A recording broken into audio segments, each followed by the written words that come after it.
ये important topic है whirling of shaft, कभी कभी क्वेश्चन आ जाता है। और वाइब्रेशन का अगर आपको डिटेल नॉलेज है तो वर्लिंग ऑफ शाफ्ट अगर आप इंटरव्यू में भी बताते हो तो आपको यहाँ से क्वेश्चन पूछ सकते हैं। और बहुत ही टेक्स्ट बुक कंसेप्ट है और एकदम सिंपल है यहाँ पर। और ये बहुत प्रैक्टिकल भी है क्योंकि बहुत इंडस्ट्री में इसको मीन्स बहुत ज़्यादा एप्लीकेशन है, क्योंकि ये हम मोटर के शाफ्ट या पंप के शाफ्ट में ये फिनोमिना देखने को मिलता है। तो यहाँ पर ही हमारे पास शाफ्ट है, दोनों एंड में बैरिंग रहेंगे और जब ये रोटेट करता है तब हल्का से इसमें डिफ्लेक्शन होता है जिसकी वजह से ये कुछ ऐसे वोबल करता है, मीन्स ऐसे रोटेट करता है। ये हमको नेकेड आइज से दिखता नहीं है, लेकिन ये होता है क्योंकि इसका जो सेंटर ऑफ ग्रेविटी जो रहता है यहाँ पर मानते हैं कुछ रोटर या ऐसा कुछ लगा हुआ है, ठीक है। तो जब ये शाफ्ट इतना डिफ्लेक्ट होगा तो हमारा रोटर यहाँ पर आ जाएगा, गियर हो सकता है या फिर कपलिंग हो सकता है। तो ये हमारा रोटर यहाँ पर आ जाएगा और इसका जो ये सेंट्रोइड पॉइंट है वहाँ से कुछ डिस्टेंस पे इसका सेंटर ऑफ ग्रेविटी रहेगा। तो यहाँ पर ये सेंटर ऑफ ग्रेविटी का पोजीशन है जी, और इसका जो डिफ्लेक्शन हो रहा है सेंट्रल लाइन से वो इतना डिफ्लेक्शन हो गया इसका, तो ये वाई डिफ्लेक्शन है। और ये जो सेंटर ऑफ ग्रेविटी है वो बहुत छोटा रहेगा, लेकिन यहाँ पर मैं स्केल करके बता रहा हूँ, वो कुछ इसेंट्रिसिटी ई से डिफ्लेक्टेड होगा। और ये जो बॉक्स मैंने बनाया वो हमारा रोटर है। तो ये जो डिफ्लेक्शन हुआ उसकी वजह से शाफ्ट की जो स्टिफनेस होगा उसकी वजह से ऑपोजिट डायरेक्शन में यहाँ पर एक हमको k इंटू वाई, अगर k हमारे ये जो शाफ्ट है उसका स्टिफनेस है तो डिफ्लेक्शन की वजह से k इंटू वाई फोर्स लगेगा अपवर्ड रोटर के ऊपर। और सेंट्रीफ्यूगल फोर्स क्योंकि ये घूम रहा है तो सेंट्रीफ्यूगल फोर्स की वजह से इस पे एक फोर्स लगेगा एम आर ओमेगा स्क्वायर।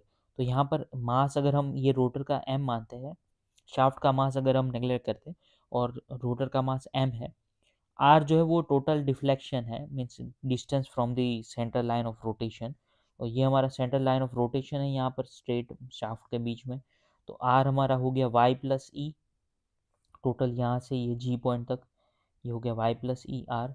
और M R omega square, omega हो गया हमारा रोटेशन, तो हमारा जो शाफ्ट है वो रोटेट कर रहा है ओमेगा से। तो ये हो गया हमारा फोर्स का फ्री बॉडी डायग्राम। अब यहाँ पर हमको दोनों को बैलेंस करना है क्योंकि डायनामिक कंडीशन में भी summation of forces in Y direction zero होने चाहिए। तो यहाँ पर सबसे पहला के वाई फोर्स आ गया जो कि बराबर हो जाएगा M Y plus E into omega square. इस फॉर्मूले को हम फॉर्मुलेट करके अगर हम y को सब्जेक्ट बनाते हैं तो ये आ जाएगा e upon omega N upon omega whole square minus 1। तो ये हमारा डिफ्लेक्शन का फॉर्मूला ई के टर्म्स में और नेचुरल फ्रीक्वेंसी के टर्म्स में आ जाता है। यहाँ से हमको कुछ कंडीशन पता लगती है। सबसे पहला, if omega is less than omega N, तो ओमेगा एन ज़्यादा है तो ये टर्म पॉजिटिव होगा यहाँ पर, और -1 करेंगे फिर भी वो पॉजिटिव रहेगा, तो y जो है वो पॉजिटिव वैल्यू मिलेगा यहाँ पर। तो जैसे रोटेशन होगा तो जो जी पॉइंट है मीन सेंटर ऑफ ग्रेविटी वाला जो पॉइंट है वो away from the shaft move करेगा, क्योंकि y हमारा यहाँ पे पॉजिटिव है तो उसका वैल्यू बढ़ेगा। तो g moves away from central line, तो डिफ्लेक्शन और उसका एम्पलीट्यूड बढ़ता जाएगा। और इसका ऑपोजिट जब ओमेगा है वो ज़्यादा है ओमेगा एन से, y नेगेटिव हो जाएगा। y नेगेटिव हो गया तो g मूव्स, y का वैल्यू छोटा होता जाएगा, तो g moves towards central line. तो यहाँ पर हमारा डिफ्लेक्शन जो है वो कम होता जाएगा। तो इससे हमको पता लगता है कि हमको सिस्टम का नेचुरल फ्रीक्वेंसी तो हम उसके मास और स्टिफनेस और डैम्पिंग से कैलकुलेट कर सकते हैं।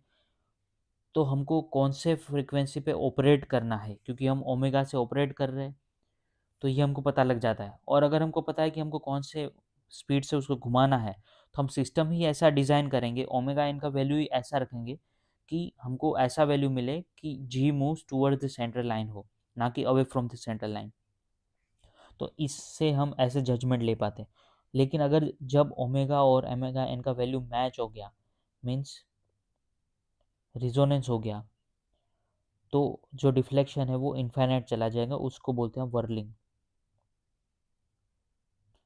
Whirling of shaft. और तब रिजोनेंस होगा और हमारा सिस्टम ब्रेक हो जाएगा, शाफ्ट जो कम्प्लीटली बैंड हो जाएगा या टूट जाएगा, कुछ भी हो सकता है। तो हमको ओमेगा इक्वल टू ओमेगा नहीं होने देना है सिस्टम में, और ऐसे हमको डिज़ाइन करना है कि रिजोनेंस ना करो। तो बस इतना ही था। आपको ये वाई का फॉर्मूला डायरेक्ट रख सकते हो, या फिर डायरेक्टली ये दो फोर्स बैलेंस निकाल भी सकते हो। और इस पे इतने क्वेश्चन आते नहीं है, लेकिन अगर पूछ लेते, इंटरव्यू के लिए बहुत इंपॉर्टेंट टॉपिक है, क्योंकि आप वाइब्रेशन बोलोगे, आपको थ्योरी ऑफ मशीन का ये टेक्स्ट बुक क्वेश्चन है, तो पूछ सकते हैं। और दूसरे एग्ज़ाम में तो पूछते ही है, गेट का इतना वो है नहीं इसमें। और इंटरव्यू के लिए बहुत इंपॉर्टेंट है। So thank you for watching this video, see you in the next video.